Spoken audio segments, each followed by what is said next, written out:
एक आदमी सारा दिन दफ्तर में काम करता है। यहाँ एक मजदूर लकड़ी का बॉक्स उठाकर आधा घंटा खड़ा रहता है। ठीक है, एक आदमी है वो सारा दिन दफ्तर में बैठ के कंप्यूटर पे काम कर रहा है और एक मजदूर है जो लकड़ी का बॉक्स उठाकर आधा घंटा जो है वो उसके ऊपर काम कर रहा है, यानी लकड़हारा है। बज़ाहिर दोनों आदमियों ने काम किया है, लेकिन साइंसी इस्लाम में इसे वर्क तस्लीम नहीं किया जाता। अस्सलामुअलैकुम students, welcome back to your channel Gohar helping hand. Welcome to class 10। हमने एक पूरा साल गोहर हेल्पिंग हैंड के साथ जनरल साइंस 9 का कंप्लीट कर लिया और आपने पेपर्स भी दे दिए। अल्लाह ताला आप सबको बहुत ज़्यादा कामयाब व कामरान करे, आपकी अच्छे मार्क्स आएँ एंड आप सबको मैं कंग्रेचुलेशन कहती हूँ general science class 10 Gohar helping hand batch में। वो स्टूडेंट जिन्होंने 9 का पूरा साल गोहर हेल्पिंग हैंड से सारे चैप्टर के short question, MCQs, long question, topic study सब कुछ किया है। आज से हम करेंगे स्टार्ट क्लास 10 लेक्चर नंबर 1। तो देखते हैं 10th क्लास की बुक के अंदर आपके टोटल 7 चैप्टर से 11 5 चैप्टर हैं। पहले 6 चैप्टर थे, अब एक चैप्टर और कम है, 5 चैप्टर हैं। वही बुक है, आपको नई बुक खरीदने की ज़रूरत नहीं है। चैप्टर नंबर 7 है, 8 है, 9 है, 10 है और 11 है। पूरा साल आपके पास है। अगर आप 1 महीने के अंदर एक चैप्टर भी करेंगे, 5 महीनों के अंदर 5 चैप्टर ख़त्म, 5 महीने रिवीजन और 1 महीना दोबारा तैयारी। इजीली आपके पास अच्छा सा टाइम अवेलेबल है। इस साल जनरल साइंस की तैयारी पिछले साल से ज़्यादा अच्छी कर ली है आप सबने। ये आप सबको मेरी तरफ से चैलेंज है कि आपने पिछले साल, क्योंकि 9th में स्टूडेंट होता है नया, उसको समझ नहीं आती कि कैसे करना है, क्या करना है, पेपर का पैटर्न क्या होगा, किस तरीके से आना है, तो समझ आती है। लेकिन 10th के अंदर अब आप मेच्योर हो चुके हैं, अब आप एक न्यू बैच हैं, एक सीनियर क्लास हैं, तो आपने अपनी जिम्मेदारी निभानी है। और इस साल इंशाल्लाह ताला कमिटमेंट कर लें कि आपने chapter number 7 to chapter number 11 Gohar helping hand की जिम्मेदारी आपकी जनरल साइंस। चलते हैं, देखते हैं चैप्टर नंबर 7 नई क्लास की नई बुक का पहला चैप्टर कैसा है। और कमेंट सेक्शन के अंदर बताइएगा आपकी नई क्लासेस स्टार्ट हो गई हैं या कब से हो रही हैं और इस साल आपका क्या इरादा है। अल्लाह करे आप सबका बहुत अच्छा रिजल्ट आए और अच्छे मार्क्स आपके आए और आप आके मुझे कमेंट सेक्शन के अंदर बताएं कि टीचर आपकी वजह से हमारे जनरल साइंस में इतने अच्छे मार्क्स आए हैं। चैप्टर नंबर 7 है, एनर्जी है। बहुत इजी चैप्टर है। अगर हम देखें पिछले चैप्टर्स के मुकाबले में, वो ही बातें हैं जो कि नॉर्मल रूटीन के अंदर होती हैं। वर्क है, काइनेटिक एनर्जी है, पोटेंशियल एनर्जी है।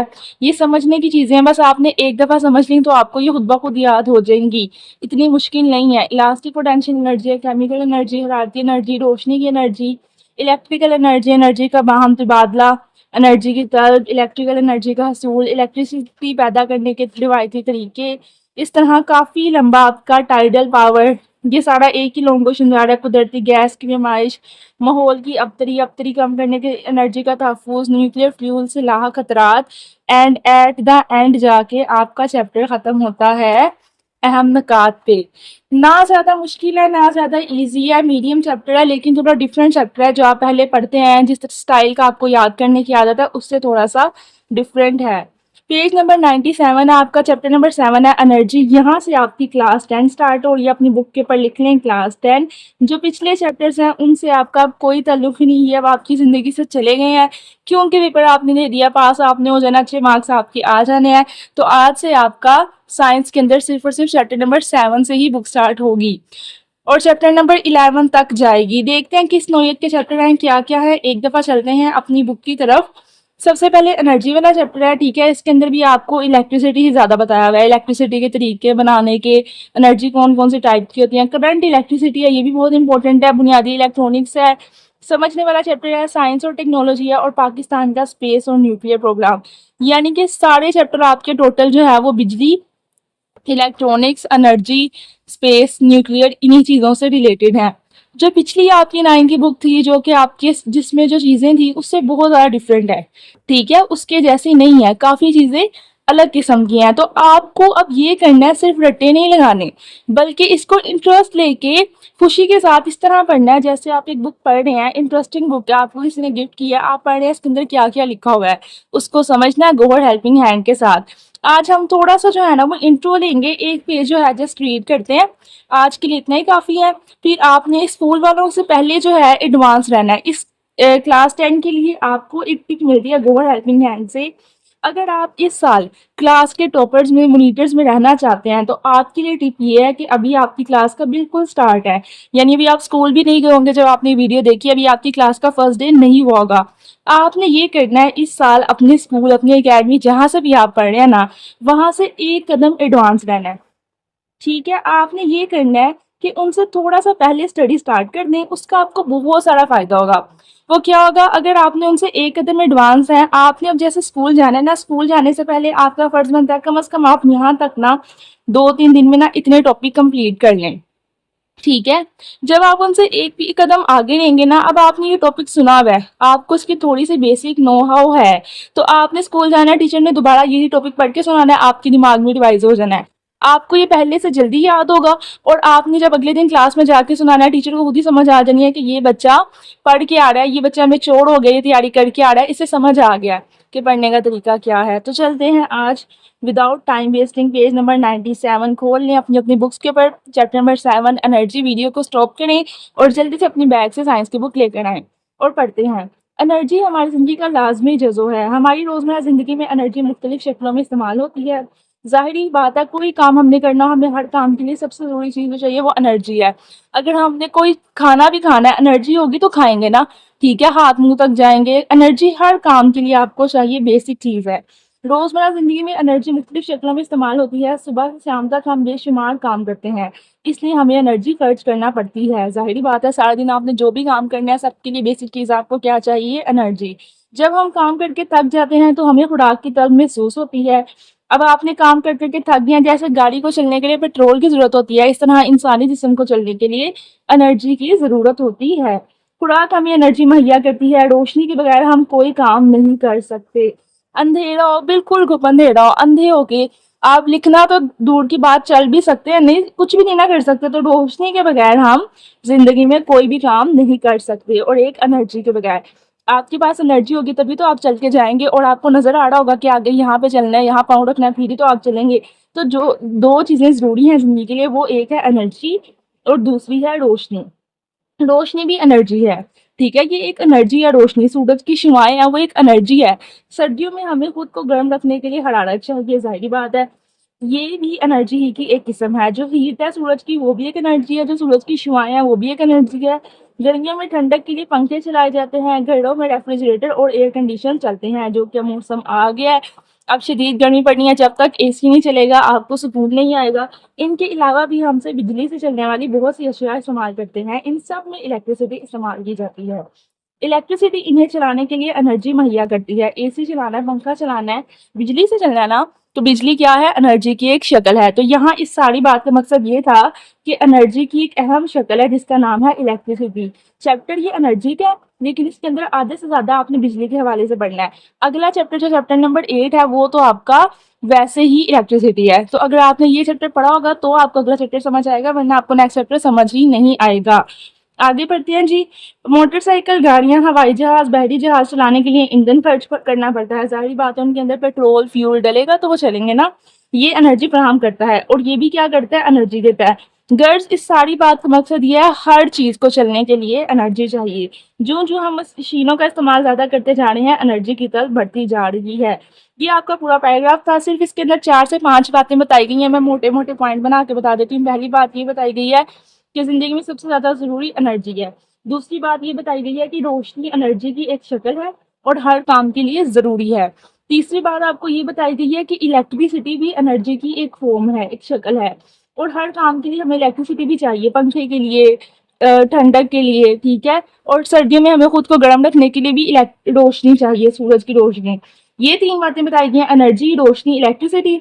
उसके बाद हमें ईंधन बता दिया गया कि गाड़ियों को, हवाई जहाज़ों को, हर चीज़ को चलने के लिए ईंधन चाहिए होता है, और ये भी एनर्जी की एक शक्ल है। ये 4 से 5 लाइनें हैं। इन पॉइंट्स को अपने ज़हन में रखें, 4 से 5 लाइनें बना के आप इसका अगर लॉन्ग क्वेश्चन करना चाहें, वैसे ये लॉन्ग क्वेश्चन नहीं है, लेकिन फिर भी आपने तो हर टॉपिक का हर पेज करना है ना, आपने कुछ छोड़ना नहीं है। तो आप इसको रख दें, एनर्जी पर नोट लिखें, ठीक है? अगर आप पहला क्वेश्चन करना चाहते हैं तो आप इसको लिखेंगे, एनर्जी पर नोट लिखें। और इसके अंदर आपने ये नहीं करना कि बैठ के बुद्धुओं तरह जो है ना, सारा 1, 2, 3 लाइनें याद करके बार-बार उसको पढ़ते जाएँ, रट्टे लगाना शुरू कर दें। नहीं, आपने इसको 2 से 3 दफ़ा पढ़ना है, और उसके बाद इसको बंद कर देना है, इसको याद नहीं करना। फिर अपने पास से जो मैंने आपको 5 पॉइंट बताए ये ज़हन में रखते हुए खुद से 5 से 6 लाइनें लिखें। अगर आपके पास व्हाट्सएप ग्रुप के अंदर आप ऐड हैं तो उसके अंदर पिक्चर भेजें, मुझे बताएं कि मैंने ऐसे खुद से इसके ऊपर 5-6 लाइनें लिखी हैं, क्या ये मेरा आंसर ठीक फॉर्म समझा जाता है कि नहीं। अगर आप एग्जाम के अंदर खुद से 5-6 लाइनें लिखेंगे ये आपके लिए ज़्यादा अच्छा है, बजाय कि आप यहाँ से लेके यहाँ तक कोई 20-25 मिनट लगा के सारा एज इट इज़ रट्टा लगाएं। ठीक है, तो आपको ये पॉइंट इसीलिए बना के दिए हैं कि आपने ये 5 लाइनें लिखनी है। पहली लाइन आपने क्या लिखनी है, एनर्जी बहुत ज़रूरी है ज़िंदगी के लिए, रोशनी एनर्जी की एक शक्ल है, वो भी बहुत ज़रूरी है। ठीक है, रोशनी से ही हम सारे काम कर सकते हैं, सूरज की रोशनी हमें गर्म रखने के लिए बहुत ज़रूरी है सर्दियों में। इलेक्ट्रिसिटी ज़िंदगी का अहम जुज़्व है, ठीक है, इलेक्ट्रिसिटी की वजह से हम सारे काम कर सकते हैं। रेफ्रिजरेटर, पंखे, दुनिया की हर चीज़ इलेक्ट्रिसिटी से चलती है। हवाई जहाज़, गाड़ियों, रेलगाड़ियों, हर चीज़ को चलने के लिए ईंधन की ज़रूरत है, जो कि एनर्जी की शक्ल है। देखें, मैंने इसमें से कोई जो है वो देखा नहीं, बगैर देखे मैंने आपको ये पूरा पैराग्राफ अपनी ज़बान के अंदर बता दिया। तो ऐसे आप भी बता सकते हैं, जैसे मैं बता रही हूँ। आप भी इंसान हैं, आपका भी दिमाग है, आप भी सोचते हैं, आप भी समझते हैं, आप भी लिखते हैं। तो अपने दिमाग को यूज़ करें, ठीक है, बजाय उसको कसाने के याद कर करके। आगे चलते हैं टॉपिक नंबर 2 की तरफ। अब यहाँ से आपका जो है ना काम शुरू होता है, ये भी आज पढ़ लेते हैं। थोड़ा सा ज़्यादा होमवर्क नहीं मिलेगा, लेकिन कुछ करें भी तो सही ना, पहला दिन है। पहले दिन आप बिल्कुल एक इतना सा वेस्ट करके तो नहीं ना फारिग होना। एनर्जी की सही तारीफ करने के लिए पहले हमें वर्क के मुतालिक जानना होगा। एनर्जी की तारीफ अगर हमने सीखनी है ना तो पहले हमें वर्क सीखना पड़ेगा। तो सीख लेते हैं वर्क। वर्क क्या है? एक आदमी सारा दिन दफ्तर में काम करता है, या एक मजदूर लकड़ी का बॉक्स उठाकर आधा घंटा खड़ा रहता है। ठीक है, एक आदमी है वो सारा दिन दफ्तर में बैठ के कंप्यूटर पे काम कर रहा है, और एक मजदूर है जो लकड़ी का बॉक्स उठाकर आधा घंटा जो है वो उसके ऊपर काम कर रहा है, यानी लकड़हारा है। बज़ाहिर दोनों आदमियों ने काम किया है, लेकिन साइंसी इस्लाम में इसे वर्क तस्लीम नहीं किया जाता। क्या मतलब, ये वर्क नहीं है?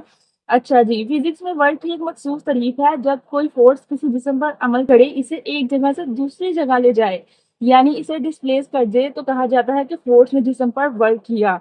अब देखें, एक आदमी है वो सारा दिन, ठीक है, सुबह से लेकर रात तक एक बॉक्स को उठा के खड़ा है, तो थक तो वो भी जाएगा, हिम्मत तो उसकी भी खत्म हो जाएगी। लेकिन हम ये नहीं कह सकते इसने काम किया, इसने कोई वर्क किया। क्या किया? वो खड़ा ही रहना, लकड़ी का डब्बा अपनी जगह से हटा के उठा के दूसरी जगह तो नहीं रखा। जबकि एक आदमी है वो दफ्तर में आधा घंटा भी काम कर रहा है, ठीक है, लेकिन वो काम कर रहा है। तो फिजिक्स में काम क्या होता है? ये नहीं कि आप एक चीज को पकड़ के खड़े रहो, बल्कि उसको उठा के दूसरी जगह लेके जाओ। अब फिजिक्स के अंदर ना, साइंस के अंदर, एक चीज को एक जगह से उठा के दूसरी जगह लेके जाना, इसे हम कहते हैं डिस्प्लेस। ठीक है, कि उसकी प्लेस चेंज कर देना, डिस्प्लेस। तो आपने याद रखना, ये मेरे पास एक बॉल है, मैंने इसको यहाँ से उठाया और यहाँ ले गई। अब मैंने इसको 5 मीटर आगे लेके गई हूँ अगर, तो इसकी डिस्प्लेसमेंट यानी दूर लेके जाना कितना है? 5 मीटर। तो आपने ये बात याद रखनी है, किसी एक चीज को एक जगह से उठा के दूसरी जगह लेके जाना, उसकी क्या होती है? डिस्प्लेसमेंट। ये आपने वर्ड याद रखना है, यानी इसको इस जगह से इस जगह पे डिस्प्लेस किया। तो फिजिक्स के अंदर क्या होता है, जब कोई फोर्स यानी धक्का लगाऊंगी ना, तो ये फोर्स होगी किसी जिस्म पर अमल करे, ये जिस्म है बॉल, ठीक है, इस पर मैंने फोर्स अमल की, यानी इसको धक्का लगाया और एक जगह से लेके दूसरी जगह पर ले गई। तो मैंने इसको क्या कर दिया? डिस्प्लेस कर दिया, यानी अपनी जगह से हटा के दूसरी जगह पे ले गई, और इस तरह से फोर्स ने जिस्म पर वर्क कर दिया। अब मैंने इस पे वर्क किया है, अब मैं कह सकती हूँ मैंने काम किया है। अगर मैं आधा पौना घंटा, 1.5 घंटा, 2 घंटे इसको यहाँ ही पकड़ के खड़ी रहूंगी, तो क्या वो वर्क होगा? नहीं। कब वर्क होगा? जब मैं इसे डिस्प्लेस करूंगी। कैसे डिस्प्लेस करूंगी? फोर्स लगा के, ठीक है। वर्क फोर्स और फोर्स की समझ में तय करदा फासले के हासिल ज़रब के बराबर होता है। ये आपके आगे वर्क की तारीफ, ये आपका पहला शॉर्ट क्वेश्चन है। शॉर्ट क्वेश्चन है, वर्क की तारीफ करें, ठीक है, उर्दू मीडियम वालों के लिए और इंग्लिश मीडियम वालों के लिए डिफाइन वर्क। तो उसका जवाब आपका ये है, वर्क फोर्स और फोर्स की सिमत में तय करदा फासले, यानी फोर्स ये है ना कि मैं इसको धक्का दे रही हूँ, और फोर्स की सिमत यानी डायरेक्शन क्या है, कहाँ को धक्का दे रही हूँ, मैं इस तरफ को धक्का दे रही हूँ, नहीं, मैं इस तरफ को धक्का दे रही हूँ, तो ये इसकी सिमत है, ठीक है, ये इसकी क्या है? डायरेक्शन यानी सिमत। तो वर्क क्या है? फोर्स, एक तो इसको धक्का लगाना, और फोर्स की सिमत यानी इसकी डायरेक्शन में तय करदा फासला। अब इसने कितना फासला तय किया? 5 मीटर। इसके हासिल ज़रब, अब मैं इसे ज़रब करूंगी तो उसके बराबर वर्क होगा। 5 मीटर को ज़रब करो, कितना वर्क आएगा? 5 यूनिट। तो 5 यूनिट वर्क किया मैंने। ये आपकी तारीफ है, इसको आपने एज इट इज याद करना। ये है रट्टा लगाने वाली चीज जो आप खुद से नहीं लिख सकते। तो आपको सवाल है कि वर्क की तारीफ करें, आपने तारीफ लिखना है, 2 डॉट लगाने हैं, और उसके नीचे इस तरह से यहाँ तक वर्क लिख देना है। आगे इसका फार्मूला है, ठीक है। पहले आपने तारीफ लिखनी है, उसके बाद आपने लिखना है फार्मूला। शॉर्ट क्वेश्चन आएगा 2 नंबर का पेपर में, वर्ड की तारीफ करें और फार्मूला बताएं। तारीफ आपने यहाँ से यहाँ तक याद करके लिख दी। ऊपर वाला सिर्फ पढ़ने के लिए, अगर आपने लॉन्ग क्वेश्चन करना है तो ऊपर से लिखना शुरू करना है, शॉर्ट क्वेश्चन ऊपर से कोई ताल्लुक नहीं है। फार्मूला क्या है, फोर्स मल्टीप्लाई फोर्स की सिमत में तय करदा फासला इज इक्वल वर्क। ये हिसाबी शक्ल है ना, इसकी मैथमेटिकल फॉर्म है। इसे हम और भी कहते हैं, फार्मूला भी कहते हैं या हिसाबी शक्ल भी कहते हैं, कुछ भी आप लिख सकते हैं। क्या है हिसाबी शक्ल इसकी, फोर्स और फोर्स की सिमत में तय करदा फासला, और इन दोनों का मल्टीप्लाई यानी फासले ज़रब इज इक्वल होता है वर्क के, बराबर होता है वर्क के। अब हर चीज़ का ना एक यूनिट होता है। आप बाजार से चीनी लेने गए हैं तो क्या कहते हैं, दुकान पे जाके मुझे चीनी दे दें, तो वो क्या ही देगा आपको, आप कहोगे मुझे 5 किलो चीनी दे दो, तो फिर आपको समझ आएगी कि इतनी चीनी चाहिए। तो किलो जो है, केजी, किलोग्राम, ये इसका क्या है, यूनिट। ठीक है, आप कपड़ा खरीदने गए हो, आप उससे क्या कहोगे, आप कहोगे मुझे 3 मीटर कपड़ा दे दो, तो जो मीटर है ये इसका क्या है, यूनिट। तो दुनिया में हर चीज़ का ना एक यूनिट होता है, और ये आपके पूरे 10th के अंदर जितनी साइंस है ना, सब के अंदर इस्तेमाल होना है। तो यूनिट क्या होता है, हर चीज़ की नापने का तरीका। तो वर्क का भी एक यूनिट होता है, वर्क का यूनिट क्या होता है, जोल। अगर मैंने इतना फासला तय किया ना, तो मैंने इतने जोल वर्क किया है, ठीक है। मैंने 5 जोल वर्क किया, मैंने 15 जोल वर्क किया है, तो वर्क का ऐसा यूनिट क्या है, जोल। अब आपने ना शॉर्ट क्वेश्चन लिखने का तरीका सीखना है। एक शॉर्ट क्वेश्चन होता है 2 नंबर का। अब आपके जितने भी सवाल आएंगे ना, ये इस तरह है जैसे साइंस वालों की फिजिक्स केमिस्ट्री होती है ना, आपकी ये वाली बुक 10 की जो है वो इस तरह है। तो उसको लिखने का एक तरीका होता है, वो ये तरीका होता है, आपसे सवाल में पूछते हैं तारीफ किसी भी चीज़ की, इसकी तारीफ बताएं। तो आपने तारीफ के अंदर 3 चीज़ें लिखनी होती है। पहली चीज़ तारीफ, 2 नंबर का शॉर्ट क्वेश्चन होता है, दूसरी चीज़ फार्मूला, और तीसरी चीज़ यूनिट। अगर आप ये तीनों चीज़ें नहीं लिखते, खाली तारीफ लिख के आ जाएंगे, तो आपको 2 नंबर नहीं मिलेंगे। पूरे 2 नंबर शॉर्ट क्वेश्चन के लेने के लिए आपको तीनों चीज़ें लिखनी पड़ेंगी, तारीफ हो गई, फार्मूला हो गया और यूनिट हो गया। तो ये शॉर्ट क्वेश्चन बहुत इंपॉर्टेंट है, सबसे पहला और सबसे इंपॉर्टेंट शॉर्ट क्वेश्चन इस बुक का क्लास 10 की ये था। आगे बढ़ते हैं। हर वो जिस्म जिसमें काम करने की सलाहियत मौजूद है, कहा जाता है कि वो जिस्म एनर्जी रखता है। वो जिस्म जो काम कर सकता है, इसका मतलब है कि उसके अंदर एनर्जी है। तो हम एनर्जी की तारीफ इस तरह करेंगे। अब एनर्जी की तारीफ आ गया, एनर्जी किसी जिस्म के काम करने की सलाहियत है। चूंकि वर्क का यूनिट जूल है, क्योंकि एनर्जी वर्क ही करती है ना, तो फिर एनर्जी का यूनिट भी जूल है। तो आपने ये 2 चीजें, एनर्जी की तारीफ, दूसरा शॉर्ट क्वेश्चन आ गया। दूसरा शॉर्ट क्वेश्चन क्या आया, एनर्जी की तारीफ करें, ठीक है। तो एनर्जी की तारीफ क्या है कि एनर्जी किसी जिस्म के काम करने की सलाहियत है, और एनर्जी का यूनिट क्या है, एनर्जी का यूनिट भी जूल है। तो आज के हमारे चैप्टर के इस क्वेश्चन के अंदर आपके पास आगे हैं 2 शॉर्ट क्वेश्चन। एक आ गया वर्क की तारीफ करें और दूसरा आ गया एनर्जी की तारीफ करें। मैं आपको यहाँ पे दोनों क्वेश्चन जो है वो लिख देती हूँ। पहला क्वेश्चन है एनर्जी की तारीफ करें, ठीक है, एक आपका ये आ गया, और दूसरा आपका आ गया वर्क की तारीफ करें। और हो सकता है कि वो आपके अंदर एग्जाम्स के अंदर आपसे पूछ लें, या आपकी टीचर अगर टेस्ट ले रही हैं तो वो ये भी पूछ सकते हैं वर्क की तारीफ करें, फार्मूला और यूनिट भी बताएं। और अगर उन्होंने फार्मूला और यूनिट नहीं पूछा तब भी आपने बताना है, ठीक है। और अगर उन्होंने पूछा तो फिर तो आपने बताना ही बताना है। तो आज के हमारे टॉपिक 1 के अंदर सिर्फ और सिर्फ होमवर्क के अंदर ये 2 शॉर्ट क्वेश्चन है जो कि आपने याद करने हैं। मुझे व्हाट्सएप ग्रुप के अंदर अगर आप लिंक है ज्वाइन है तो मुझे सेंड करने हैं व्हाट्सएप ग्रुप में ये 2 शॉर्ट क्वेश्चन याद करके, वरना आप चाहें तो कमेंट सेक्शन के अंदर इनके आंसर भी लिख सकते हैं। ये था आपका आज का होमवर्क, लेक्चर नंबर 1 का, जनरल साइंस क्लास 10 का। अब आप 10th का बैच है, 9 का नहीं। तो ये था बस। और अगर आपने लॉन्ग क्वेश्चन करना तो आपका काम बनता है यहाँ से लेकर यहाँ तक पूरा याद करें और इसको लिखें। आज की होमवर्क के अंदर 2 शॉर्ट क्वेश्चन थे अगर, तो 2 ही लॉन्ग क्वेश्चन थे। पहला लॉन्ग क्वेश्चन था एनर्जी पर नोट लिखें, ठीक है, और दूसरा शॉर्ट क्वेश्चन आपका है वर्क पर नोट लिखें। जितना अच्छा आपको गोहर हेल्पिंग हैंड पे साइंस पढ़ाई जाएगी ना, दुनिया के अंदर कोई भी नहीं पढ़ाएगा, कोई टीचर, कोई स्कूल जो हो गया वो आपको इतनी अच्छी साइंस नहीं पढ़ाएगा जितनी गोहर हेल्पिंग हैंड पे पढ़ाई जाएगी। तो अगर आप टॉपर हैं या आप अच्छे मार्क्स लाना चाहते हैं साइंस के अंदर, तो बेहतरीन आपके लिए यही रहेगा कि आप चैनल गोहर हेल्पिंग हैंड को सब्सक्राइब करें, वीडियो को लाइक करें, प्यारा सा कमेंट करें थैंक यू का, ताकि पे ऑफ हो जाए। आप जो फीस तो नहीं देते मुझे, फ्री के अंदर मैं यूट्यूब पे आपको सब कुछ करवाती हूँ, तो मुझे भी एप्रिसिएशन मिलनी चाहिए।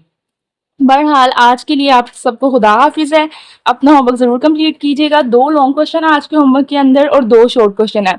जो एवरेज स्टूडेंट है वो अगर चाहें तो वो सिर्फ शॉर्ट क्वेश्चन तैयार करते जाएँ, अभी लॉन्ग क्वेश्चन ना करें जिनको बहुत मुश्किल लगता है, नहीं याद होते। जो ज़रा अच्छे बच्चे हैं, पढ़ने में ज़रा लाइक हैं, वो उनको चाहिए कि वो 2 शॉर्ट क्वेश्चन और 2 लॉन्ग क्वेश्चन सारा होमवर्क आज का कंप्लीट करें, रजिस्टर्ड के ऊपर लिखें और अपनी जनरल साइंस अकेडमी जो है वो सिर्फ और सिर्फ गोहर हेल्पिंग हैंड को ही रखें। और आपके लिए एक गुड न्यूज़ कि आज से गोहर हेल्पिंग हैंड आपको सिर्फ साइंस ही नहीं बल्कि पाक स्टडीज़ और मैथ भी ज़रूर करवाएगा। पाक स्टडी की वीडियो भी आ जाएगी, मैथ की भी आ जाएगी। तो ये 3 सब्जेक्ट आपके हो गए, जनरल साइंस, मैथमेटिक्स और पाकिस्तान स्टडीज़ यानी मुताला पाकिस्तान। आपकी ज़िम्मेदारी किसकी है? गोहर हेल्पिंग हैंड की। बाकी सब्जेक्ट्स आप जो अपने स्कूल, अकेडमी, कोचिंग जहाँ पढ़ रहे हैं वहाँ पढ़ते जाएँ, लेकिन इन 3 सब्जेक्ट की तैयारी आपने यहाँ करनी है, मैथ्स, साइंस और पाक स्टडीज़। खुदा हाफिज़, stay tuned, Gohar helping hand.